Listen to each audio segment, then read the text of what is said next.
en esta la última contramañanera de este 2022. Arrancaríamos como de costumbre con una participación de la senadora López Rabadán y posteriormente daremos lectura a sus preguntas, que son bastantes, senadora, le aviso. Entonces, bueno, pues arrancamos. Senadora, tiene usted la palabra. Muy buenos días. Muchas gracias. Muchas gracias. Buenos días a quienes nos acompañan de los medios de comunicación y por supuesto también agradecer a quienes nos han seguido a lo largo de todo este año en sus redes sociales. Bienvenidas, bienvenidos a la Contramañanera. Nuestro máximo tribunal está inmerso en un grave conflicto. Hoy es público y conocido que la ministra Yasmín Esquivel Moza, quien no solo es ministra de la Suprema Corte, sino que también aspira a presidirla, plagió su tesis para graduarse de la licenciatura en Derecho. Así es, quien ocupa uno de los cargos más importantes y honorables dentro del Poder Judicial, se adueñó ilegalmente del trabajo de otra persona para titularse. Hoy, el presidente López Obrador en su conferencia dice que, y abro comillas, es una mujer que está de acuerdo con la transformación del país, cierro comillas, haciendo referencia, por supuesto, a las votaciones que claramente la ministra ha votado para cumplir los caprichos del presidente López Obrador. Porque una ministra no debería estar de acuerdo con una transformación o una deformación, como este es el caso. Debería estar de acuerdo con la Constitución, porque para eso se le paga, para protegerla, no para quedar bien con el régimen en turno. Según consta en el repositorio institucional de la UNAM, en julio de 1986, Edgar Báez presentó su tesis titulada Inoperancia del Sindicato de los Trabajadores de Confianza del artículo 123 constitucional, apartado A.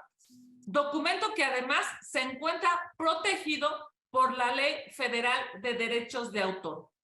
En septiembre, pero de 1987, esto es 1 año y 2 meses después, la hoy ministra Esquivel Moza presentó su tesis titulada Inoperancia de los sindicatos en los trabajadores de confianza del artículo 123, apartado A. Es increíble, ¿no? Hasta el título copió. Hicimos un trabajo comparativo entre ambos documentos y se los mostraré en este video, si son tan amables, por favor. Muchas gracias. Se compararon ambos documentos, la tesis de la ministra y la tesis presentada 1 año, 2 meses antes. En azul y amarillo van a poder ver las coincidencias de las páginas. Esto es, pues, evidentemente, lo plagiado. En rosa van a poder ver las únicas cosas que no se copiaron. Ahí está. Incluso pueden ver cómo coinciden. Es impresionante, ¿no? Amarillo y azul, todo lo plagiado, todo lo que coincide. Es impresionante. Aquí está haciendo digamos, un barrido por los dos documentos. Lo que está en rosa es lo único que no se copió. Todo lo demás en azul y en amarillo, todo lo demás es lo copiado. Pasamos, digamos, en esta aplicación las dos tesis que se encuentran en PDF para no modificar absolutamente nada. En azul y amarillo, todas las coincidencias. En rosa, lo que no se copió. Muchísimas gracias. Pues la verdad es que lo único que nos queda claro es que el contenido es una copia. Copió los pies de página, los gráficos, las conclusiones, las fuentes bibliográficas. Bueno, es más, copió hasta los errores gramaticales.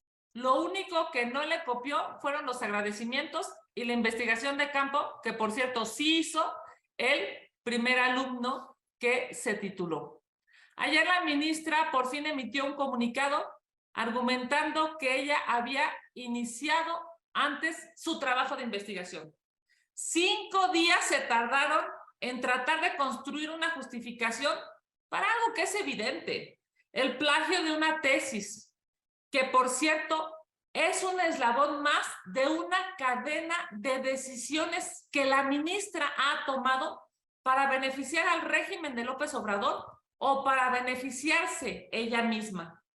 Lo que hoy se transparenta es la opinión pública de esta cadena, de estos eslabones.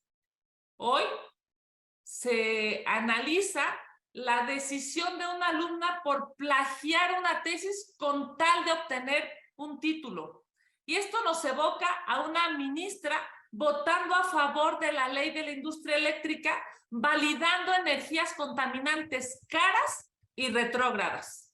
También, con su voto como ministra, aprobó una pregunta irresponsable porque el capricho de López Obrador era distraer la atención argumentando que quería enjuiciar a los presidentes, y la ministra, esa ministra que plagió su tesis, pues acompañó una pregunta que ni se entendió, que costó dinero a los mexicanos y todo para complacer al presidente. Este plagio de su tesis también nos recuerda cómo la ministra que juró guardar y hacer guardar la Constitución votó a favor del acuerdo del Ejecutivo que claramente invadía las facultades del Poder Legislativo para militarizar las calles. Ella no defendió la Constitución, lo que defendió fue un capricho más de López Obrador. Es claro que hoy López Obrador pone en duda el plagio, pues le conviene a sus intereses tener una ministra cómoda, y en su ambición de controlar todo, pues le conviene más tener una presidenta de la Corte a disposición de sus caprichos.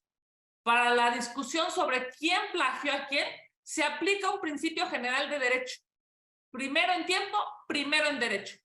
El señor Báez presentó 1 año y 2 meses antes su tesis y obtuvo su título con ese trabajo. Era responsabilidad de la alumna Esquivel comprobar que no existiera un título similar al de ella. En su caso, lo que debió hacer es ponerlo como referencia y citarlo, dándole crédito al primer autor. Sin embargo, la ministra, en lugar de presentar pruebas que demuestren la autenticidad de su trabajo, se la ha pasado publicando cartas y desplegados que no son otra cosa más que una cortina de humo para encubrir su falta. Como el documento publicado el día de ayer, en el que, por cierto, acusa que todo esto es parte de una campaña de difamación en su contra porque aspira a la presidencia de nuestro máximo tribunal. La realidad es que con ningún documento ha podido explicar cómo su tesis es una copia de la presentada 1 año, 2 meses antes. Incluso la propia UNAM informó este viernes que encontró, y cito textualmente, un alto nivel de coincidencias entre ambos textos. Nuestra Constitución en su artículo 95 es muy clara. Para ser ministra de la Corte debe tener título profesional de licenciatura en Derecho con una antigüedad, por cierto, mínima de 10 años, así como gozar de buena reputación. Con este plagio, la ministra no cumple con 2 de los requisitos que establece nuestra Carta Magna. Desde el Senado mexicano exigimos una investigación expedita y a fondo. En tanto se deslinden responsabilidades, exigimos se separe de su encargo como ministra de la Suprema Corte y, de comprobarse el plagio, sea separada definitivamente de su encargo. Es necesario que en este país se haga valer la Constitución. Vamos a sus preguntas. Muchas gracias. Muchas gracias, senadora. Gerardo Zedillo le pregunta, ¿qué debería pasar en el caso de Yasmín Esquivel? Hay muchas sobre este mismo tema. ¿Le parece bien si las hago todas juntas? Son 5 de ellas. Pues dice claro que sí, agradeciendo, por supuesto, a todos sus preguntas. Gerardo Zedillo primero le pregunta, ¿qué debería pasar en el caso de Yasmín Esquivel? Luego de que la UNAM confirmó que sí plagió su tesis de licenciatura. ¿El PAN solicitará juicio político? ¿Debe renunciar? También le pregunta, permítame, Vero Macías, ¿le harían una exigencia al presidente López Obrador para no meterse en el relevo de la Corte? Hoy López Obrador vuelve a defender a la ministra Yasmín al afirmar que los conservadores tienen miedo de que una ministra que defiende a la 4T esté al frente de la Corte. También Víctor Mayén le pregunta si AMLO, si considera que Andrés Manuel meterá las manos en la elección del nuevo presidente de la Corte y los dados están cargados en favor de Yasmín Esquivel. De ahí esa defensa a ultranza que hace de ella. También le pregunta Félix Muñiz, ¿seguirá tapando el presidente el sol con un dedo o tendrá que reconocer que el plagio de una tesis es corrupción? Ustedes pedirle a la ministra su renuncia porque ahora resulta que a ella la plagiaron su tesis. Y segunda, perdón, esa ya es otra. Y tenemos todavía otra. Gerardo Segura le pregunta, ¿considera que López Obrador se ha vuelto el protector de la corrupción y la ilegalidad al proteger a Yasmín Esquivel, la ministra que no muestra vergüenza de sus actos? ¿Promoverán algún tipo de juicio político contra la ministra falsa? Estoy citando, por pretender continuar en su cargo de manera ilegal ante la evidencia en su contra. Y son todas las que tenemos sobre el tema, senador. Muchas gracias, querido Sergio. Es claro, pues, que el presidente López Obrador no solamente quiere una ministra a modo, ahora quiere una presidenta de la Corte a modo. El presidente López Obrador no entiende la división de poderes. A él, los mexicanos le dieron la presidencia del Ejecutivo, pero el legislativo y el judicial son poderes que incluso están establecidos en nuestra Constitución para hacer contrapeso. El presidente López Obrador está obsesionado con controlar al país, con controlar la política, con controlar a los jueces. Por cierto, no está obsesionado con darle respuesta a los mexicanos y generar seguridad y dar servicios públicos de calidad y generar mejores condiciones de vida para los mexicanos. No, esa no es su obsesión. Su obsesión es el poder y el control. Evidentemente está defendiendo a la ministra porque es una ministra que le vota todo a favor. Es una ministra que ha decidido fijar una posición en su actuar y es siempre a favor de los caprichos del presidente de la República. Por eso el presidente López Obrador hoy, por cierto, en una de las mañaneras más largas, qué cosa tan terrible, hoy en muchas ocasiones la defendió porque él quiere seguir teniendo una ministra cómoda y eso me parece terrible para la Corte y para el país. AMLO, sin lugar a dudas, ha intentado y ha metido las manos en el Poder Judicial. Ha definido quiénes son sus ministras a modo, ha decidido pues volverse un referente, por cierto, inmoral para las decisiones de la Corte. Bueno, hoy ya vimos que a quienes quiere defender las justifica y a quienes quiere atacar los señala. El presidente de la República no debería estar calificando a los ministros de la Corte. Lo que debería estar haciendo hoy el presidente es preocuparse por esta inseguridad brutal que cada vez lastima más a los mexicanos o por esta crisis económica que hace que no se pueda pensar unas cenas navideñas o unas cenas de fin de año como hace años ya. Es carísimo ir al mercado, ir al súper, porque el presidente de la República pues está solamente obsesionado con el poder, no está trabajando para darle respuesta a los mexicanos. Y por supuesto que sí, el presidente está del lado de la corrupción. Lo ha demostrado una y otra vez. Está del lado de Bartlett, sí. Está del lado de esta refinería que hoy vale el doble y de todas maneras sigue sin refinar. Está del lado del 80% de los contratos que se dan en su gobierno a cuates y amigos en adjudicación directa. Está del lado de quienes plagian sus tesis. Sí, evidentemente López Obrador está del lado de lo inmoral, está del lado de la falta de ética, está del lado de la corrupción, porque él solamente está pensando en las siguientes elecciones y en cómo controlar a todo el poder en este país. Algo terrible, por cierto, porque prometió que las cosas iban a ser distintas y no solamente no son distintas, son peores aún. Gracias, senadora. Me piden insistirle sobre el tema de si solicitaremos juicio político. Sí, yo lo mencionaba y agradezco, por supuesto, la pregunta. Estamos el día de hoy exigiendo 3 cosas de manera puntual. Primero, que se investigue de manera eficiente y que se investigue para dar claridad en este asunto, y quien debe de investigar, pues, evidentemente, es la UNAM. Segundo, que en tanto se resuelva esta investigación, la ministra Esquivel se separe del cargo. Y tercero, que una vez que se compruebe que hubo plagio, se inicie un juicio político para retirarla del cargo. No puede ser ministra de la Corte si ha plagiado en la universidad una tesis. Más allá de, por supuesto, nuestro diferendo claro, porque la señora Esquivel ha votado siempre a favor de los caprichos de López Obrador. Y eso, además de ser ilegal, además de ser inmoral, por supuesto que lo seguiremos reclamando siempre. Ella ha decidido estar del lado incorrecto de la historia.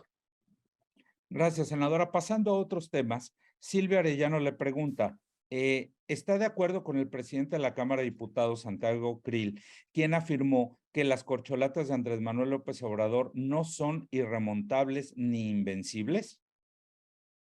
Sin lugar a dudas, estoy totalmente de acuerdo con el diputado Santiago Krill. Es evidente que en la oposición hay muy buenos perfiles que le van a ganar a las corcholatas de López Obrador, pero sobre todo hay muy buenos perfiles que van a generar un mejor gobierno en este país. También también Silvia Arellano, sobre declaraciones del presidente de la Cámara de Diputados, le pregunta su opinión sobre la mención que dio, en la cual dice: contra quienes aseguran un triunfo electoral fácil para Morena y sus aliados. El legislador anticipó una competencia cerrada y banqueta por banqueta para la presidencia en el 24. ¿Qué opina usted? Sin lugar a dudas, hay una alta y gran responsabilidad de los aspirantes de la oposición a recorrer los más de 2,400 municipios en este país para acercarse a la ciudadanía, para, por supuesto, entender sus preocupaciones, para acompañarlos en esta lamentable etapa de inseguridad que México está viviendo, pero sobre todo para generar una confianza, una esperanza y una certeza de que sí hay otra forma de hacer gobierno. Es evidente que López Obrador no pudo resolver ninguno de los problemas que aquejan a los mexicanos, y ahí estarán los aspirantes de el PAN, los aspirantes de la oposición, para de manera cercana, fraterna, humana, decirle a los mexicanos que por supuesto las cosas van a cambiar. Estoy absolutamente segura que tenemos muchísimos buenos perfiles para esta contienda, y yo aspiro incluso a que no sea una contienda cerrada, a que haya una claridad para los mexicanos y voten por mejores gobiernos, porque este gobierno populista lo único que ha dado es pobreza, es muerte y es desesperanza.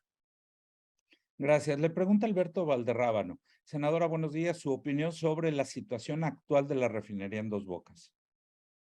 Bueno, efectivamente, lo hemos dicho hace unos minutos, lo que está pasando en la refinería es el ejemplo claro de la desvergüenza de este gobierno.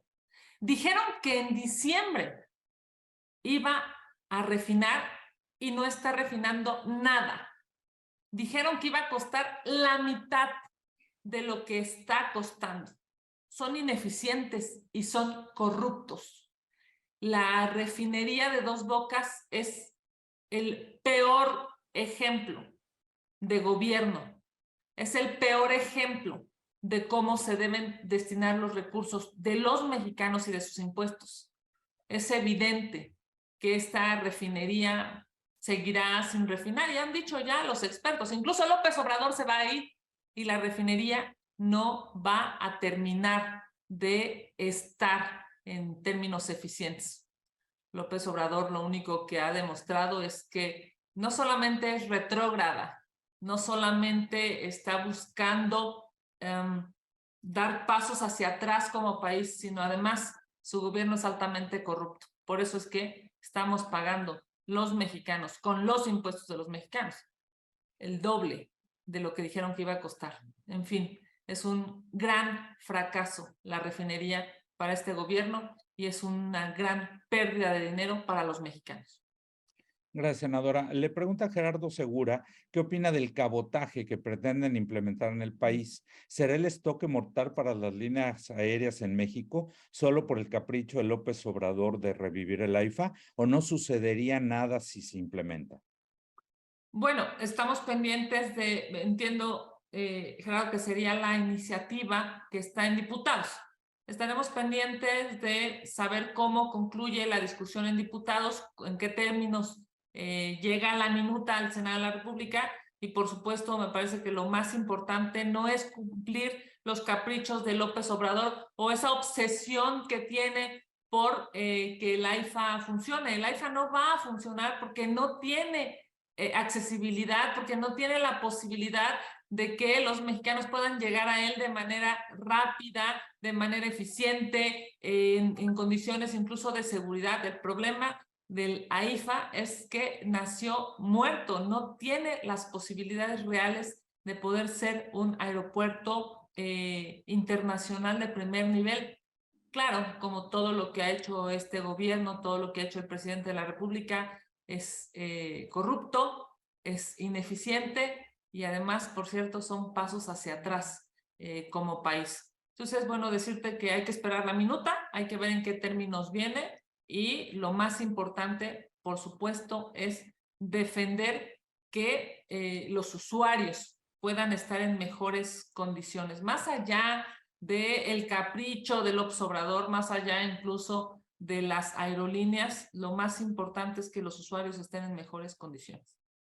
Gracias. Le pregunta también Gerardo Segura, dice, la inseguridad en la Ciudad de México y el país están imparables, al igual que la inflación, mientras López Obrador se entretiene con la destrucción de la democracia. ¿Estamos ante un presidente y gobierno inservibles para sacar al país adelante? El presidente de la República ha fijado una posición muy lastimosa para los mexicanos, pero su posición es muy clara. Él lo que quiere es más poder. No quiere resolver los problemas de los mexicanos. Simplemente quiere más poder, más dinero para él, para la gente que lo rodea, para perpetuarse en la toma de decisiones. Y eso me parece que no solamente es ilegal, sino también es inmoral. El presidente de la República debería de trabajar todos los días para sacar adelante a este país. Pero todos los días trabaja para denostar, para lastimar, para agredir, para violentar. Desde su primera mañanera fijó una posición errada. Lo que debería de hacer el presidente, las pocas horas que trabaja, es que debería de destinarlas a resolver los problemas de los mexicanos. No lo hace porque está más obsesionado en el control, en el poder y en tener a sus pies más definiciones, en tener aplastados a los demás poderes. Hoy defiende a una ministra cómoda, hoy defiende a una ministra a modo, hoy defiende a una ministra que le vota todo para cumplir con sus caprichos, en lugar de defender a los mexicanos, en lugar de defender la Constitución, en lugar de defender la legalidad. Gracias, senadora. Magali Juárez le manda 3 preguntas y con esta estaríamos terminando. La primera, con el rezago legislativo que hay en San Lázaro y los pendientes de nombramientos en el Senado, ¿ya debe considerarse un periodo extraordinario? Es evidente que a ver, hay, digamos, 2 posiciones. Primero, el rezago tiene que ver con que la mayoría en Cámara de Diputados, en Cámara de Senadores, no priorizó a los mexicanos, priorizó solamente los caprichos del López Obrador. Bueno, ahí están las últimas sesiones. Una sesión históricamente larga en el Senado de la República para aprobar un plan B que además volvieron a modificar en la Cámara de Diputados. Es evidente que la mayoría de los legisladores no trabaja para el pueblo de México, trabaja para cumplir los caprichos de López Obrador. Y segundo, por supuesto que siempre estaremos a favor de trabajar de manera eficiente, pero para temas que beneficien a los mexicanos, no para temas que sean prioridades de López Obrador. Abierto siempre a cualquier periodo extraordinario de sesiones para resolver la problemática de los mexicanos, para resolver la inseguridad, para resolver esta crisis económica que está terrible, para resolver esta falta de vacunas que están tratando de suplir con una vacuna ideológica que me parece terrible, inhumana y que va, por cierto, a marcar la historia de este gobierno para mal. Yo estoy convencida, pues, de que estaremos trabajando desde la oposición, desde el PAN, sí, a favor de los mexicanos, pero no a favor de los caprichos del presidente. Gracias, senadora. Pregunta también Magali Juárez. Le pregunta, perdóneme, ante la violencia, Monreal insiste en la revisión de la estrategia de seguridad. ¿Ya es momento de que el Senado intervenga? Por supuesto. El Senado de la República incluso no cumplió con su atribución establecida en la Constitución, en la ley. El Senado de la República ha permitido estas irresponsabilidades de estrategia porque la mayoría de Morena simple y sencillamente le ha dicho sí al presidente de la República y a todas sus ocurrencias. Por supuesto que el Senado de la República está obligado a analizar la estrategia de seguridad, a fijar una posición y además a proponer. El problema de esta mayoría en el Senado es que están obsesionados por quedar bien con López Obrador en lugar de proteger a los mexicanos. Gracias. Y la última de Magali le pregunta, tras la resolución del Tribunal Electoral del Poder Judicial de la Federación sobre la convocatoria para elegir a los próximos consejeros del INE, ¿demandan a la Cámara de Diputados que no minimice la sentencia y realmente corrija la convocatoria? Por supuesto, uno de los mayores retos que va a tener la Cámara de Diputados es justamente la decisión de quiénes estarán en el INE, de quiénes estarán defendiendo a la Constitución, de quiénes estarán defendiendo a la propia institución. Elegir a consejeros que desde adentro quieran minar, quieran dinamitar al INE, será un gran error histórico de los legisladores. Se necesita a personas que defiendan la democracia, que defiendan al INE, que defiendan a las instituciones, sobre todo que defiendan el voto de las y los mexicanos.